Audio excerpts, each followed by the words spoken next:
He was 71, still gardening, still laughing with his grandkids, still planning a fishing trip for Saturday. But on Tuesday night, he went to sleep and never woke up. It wasn't his heart. It wasn't cancer. It was something far more common, something millions of older Americans do every single night without thinking twice. Tonight, we're revealing the 4 bedtime habits that become dangerously risky after age 70. These habits might seem harmless, even comforting, but for seniors, they can quietly increase the risk of stroke, heart failure, or even sudden death during sleep. If you're over 60 or love someone who is this, could be the most important 10 minutes you watch all year. Let's start with the first habit. It's something nearly 60% of older adults do every night, and it's been linked to silent breathing problems that most people never notice until it's too late. Have you ever wondered if the way you sleep tonight could silently determine whether you wake up tomorrow? Most of us choose our sleep position based on comfort or habit. We fluff our pillows, pull up the blankets, and settle in without a second thought. But once you're past 70, something as simple as how you lie in bed can carry real and even deadly consequences. As we age, the body changes in quiet but powerful ways. Your muscles lose tone, especially around the airway. Your chest wall stiffens, and your lungs don't expand the way they used to. Blood vessels become less elastic, putting more pressure on your heart during rest. These aren't just textbook facts. They're physiological shifts that can make a once innocent sleeping position a hidden health threat. Let's take back sleeping, for example.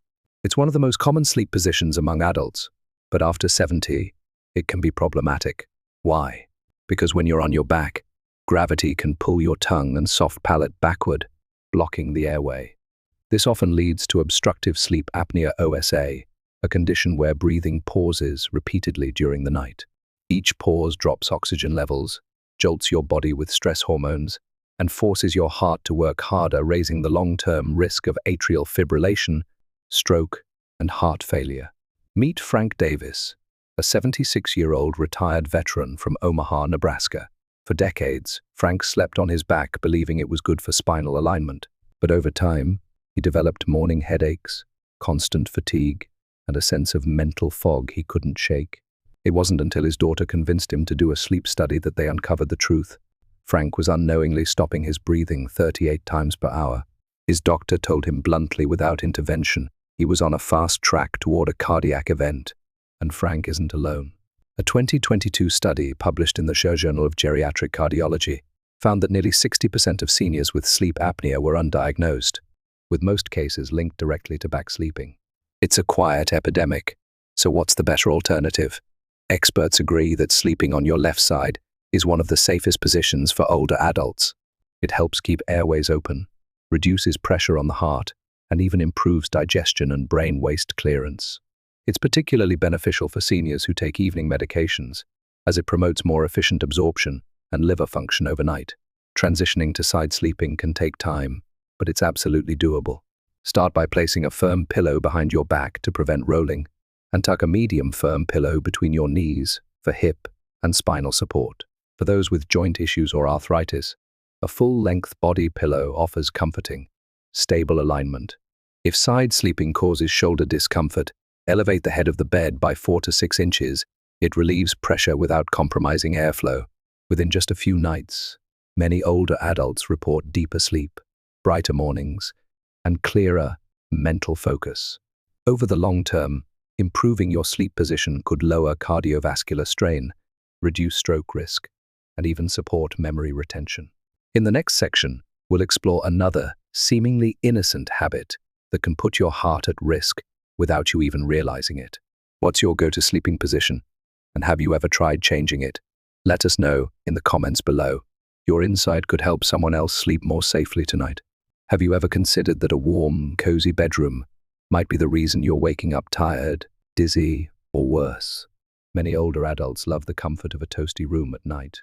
Whether it's turning up the thermostat, layering on heavy blankets, or using a space heater in winter, warmth feels like safety, especially for those of us who feel the cold more deeply with age. But here's what most people don't realize. After 70, that warm cocoon can quietly stress your heart, fragment your sleep, and increase your risk of serious health complications. As we grow older, our internal thermostat, the hypothalamus, becomes less precise. Circulation slows, our skin thins, and we feel colder even in mild temperatures. That's why it's so tempting to overcompensate at night. But the body's natural sleep process relies on a slight drop in core temperature. When your bedroom is too warm, your body has to work against that process, keeping your heart rate elevated and making deep, restorative sleep harder to reach.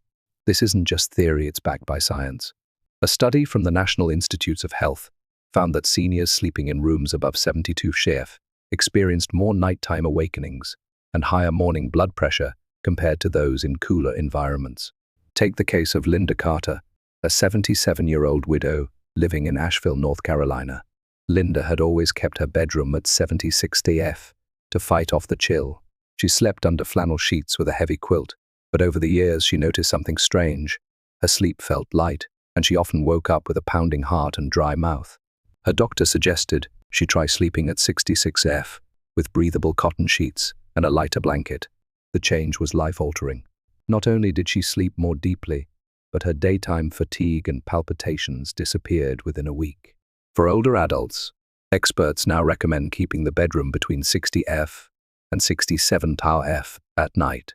This cooler range helps the body regulate melatonin, lower blood pressure, and enter more restful sleep cycles. In fact, some sleep researchers believe maintaining this range may even support brain health by enhancing the brain's overnight waste-clearing process, which has been linked to cognitive protection in aging. To stay warm without overheating, try these simple strategies. Wear breathable sleepwear made from natural fibers like cotton or bamboo.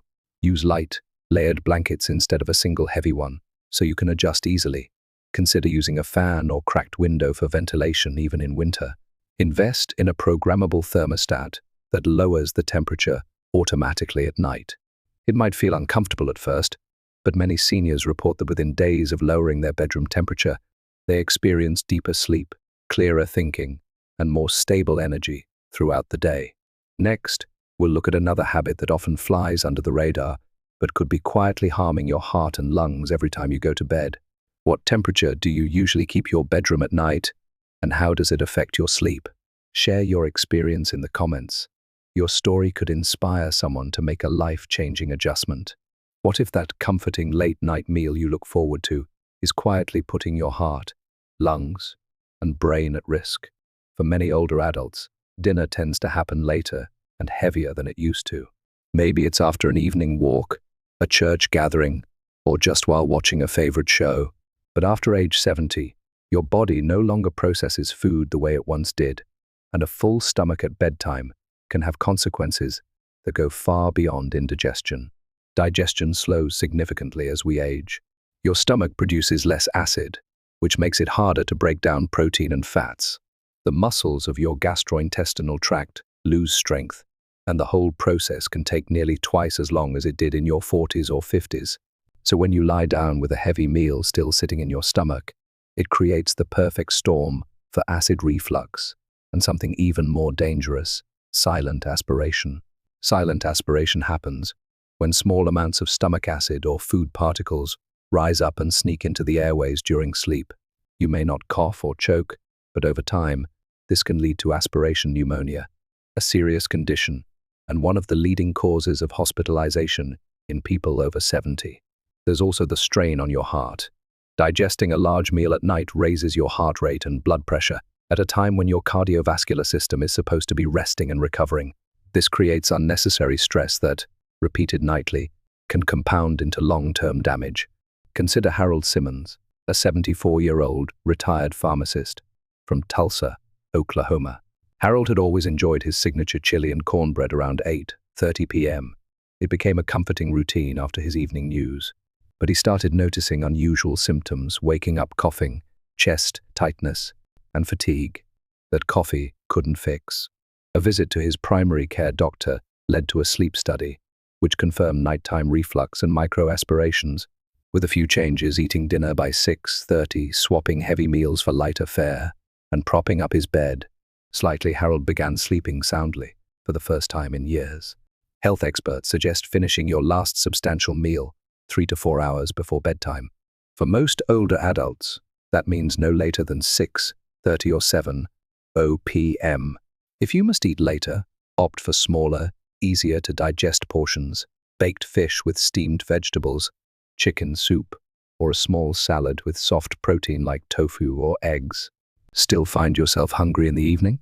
Choose sleep-friendly snacks like a slice of whole grain toast with peanut butter, warm chamomile or ginger tea, a few slices of banana, low-fat yogurt with a sprinkle of oats. If your schedule occasionally pushes dinner late, perhaps due to a family visit or church event, consider elevating the head of your bed by 6-8 inches or using a wedge pillow to reduce the risk of reflux during the night. The results can be surprisingly fast. Many seniors report fewer nighttime awakenings, reduced bloating, and clearer thinking in the morning. Even blood pressure and blood sugar levels tend to stabilize when your body isn't working overtime to digest while you sleep. In the next section, we'll look at a habit even more subtle, but one that increases fall risk and cognitive decline in ways most people never expect. Do you typically eat late in the evening? Have you noticed a difference in how you sleep depending on your dinner time? Share your thoughts or routine below. We'd love to hear your experience. Have you ever stopped to think that one extra glass of water before bed could send your night and your health into a dangerous spiral? We all know the advice. Stay hydrated. For years, we've been told to drink 8 glasses of water a day, and for good reason. Hydration supports everything from digestion to brain function. But what most people don't realize, especially as we age, is that when we drink becomes just as important as how much. After age 70, your body's ability to process fluids begins to change. Your kidneys become less efficient at concentrating urine, your bladder holds less, and the signals between your bladder and brain become weaker and less reliable. What used to be a full night's sleep can suddenly become a series of groggy, unsteady trips to the bathroom, and that's where the real danger lies.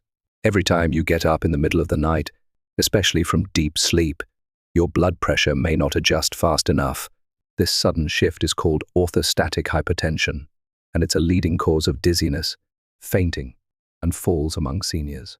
According to the CDC, 1 in 4 Americans over 65 falls each year, and a significant number of those falls happen at night. Let's take Gloria Matthews, a 79-year-old retired teacher from Dayton, Ohio. Gloria prided herself on staying hydrated, often sipping tea and water throughout the evening, but she was waking up 4 or 5 times a night, sometimes so disoriented she had to grab the wall for balance. One night, she fell while trying to reach the bathroom and fractured her wrist. Her doctor suggested a new hydration strategy: front-load water intake earlier in the day and taper off after 6:00 p.m. Within a week, Gloria was sleeping more soundly and only getting up once, if at all. So what's the best approach for older adults? Aim to consume around 70% of your daily fluids before 2:00 p.m. Gradually reduce intake into the afternoon and keep evening drinks to a minimum. If you need water to take medications, a few small sips, just enough to swallow pills, are sufficient. Be mindful of what you're drinking too.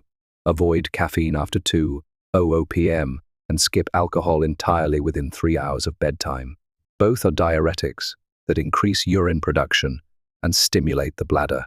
Instead, try a small cup of warm chamomile or lavender tea, caffeine-free, a few sips of tart cherry juice, which may help boost melatonin levels, a low-sodium broth or warm water with lemon earlier in the evening.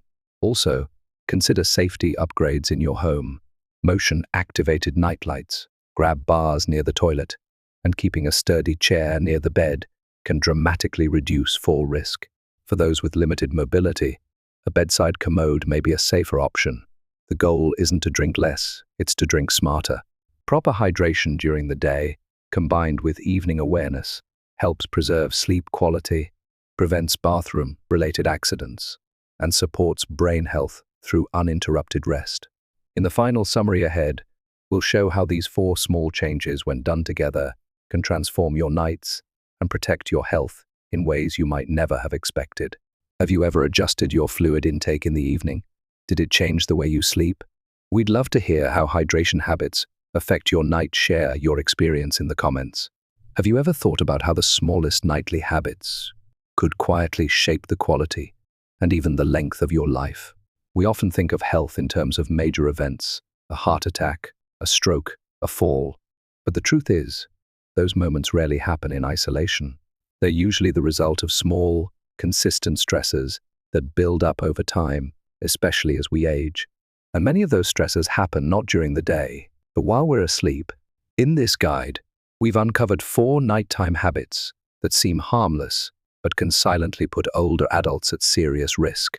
Sleeping in the wrong position, which can obstruct breathing and strain the heart. Keeping the bedroom too warm, which interferes with deep sleep and spikes blood pressure. Eating heavy meals too late, leading to reflux, heart stress, and even aspiration. Drinking too much fluid in the evening, increasing the risk of dangerous nighttime falls. Individually, each of these might sound like a minor inconvenience, but together, they can create the perfect storm for chronic fatigue, cognitive decline, and sudden health emergencies. The good news? Every one of them is changeable. It doesn't require a dramatic lifestyle overhaul, just a few small adjustments. Switch to left-side sleeping. Cool your room to 65 torf.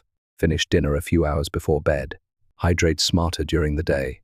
When practiced consistently, these habits can support heart health, enhance brain function, and help you wake up feeling clear-headed, strong, and steady on your feet. Let's not underestimate the power of sleep.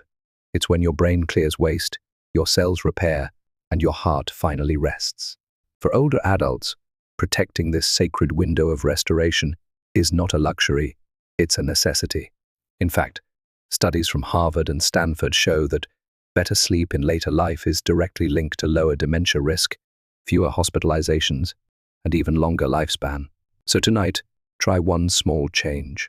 Just one, and see how you feel tomorrow. Which of these 4 habits surprised you most, and which one will you change first? We'd love to hear your thoughts below.